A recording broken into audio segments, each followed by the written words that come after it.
السلام علیکم۔ آج میں آپ کو ایک ایسی مارکیٹ کے بارے میں بتاؤں گا جس کے بارے میں آج سے پہلے آپ نے کبھی سنا نہیں ہوگا۔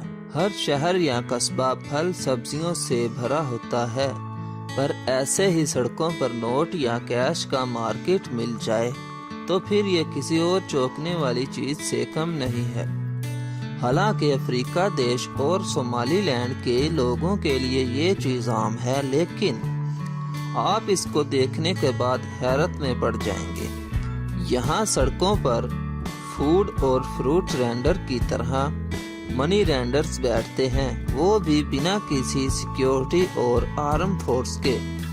سول وار کے دوران 1991 میں صومالیہ سے الگ ہو کر صومالی لینڈ ایک نیا ملک بنا، حالانکہ اب تک اس کو انٹرنیشنلی الگ ملک نہیں مانا جاتا۔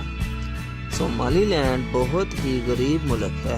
یہاں نہ کوئی سسٹم ہے، نہ کوئی روزگار ہے۔ یہاں پر کمائی کا ذریعہ اونٹوں کی خرید و فروخت اور ٹورزم ہے۔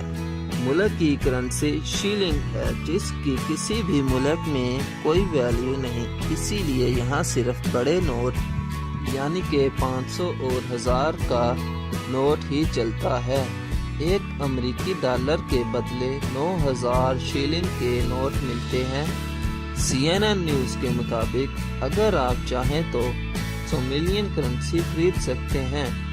آپ کو 50 کلو سے زائد نوٹ صرف $10 میں مل جائیں گے۔ ملک میں ایک بھی انٹرنیشنل لیول کا بینک نہیں ہے اور نہ ہی کوئی بینکنگ سسٹم ہے۔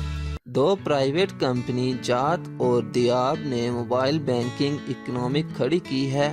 یہاں پیسہ کمپنی کے ذریعے جمع ہوتا ہے اور فون میں سٹور ہوتا ہے۔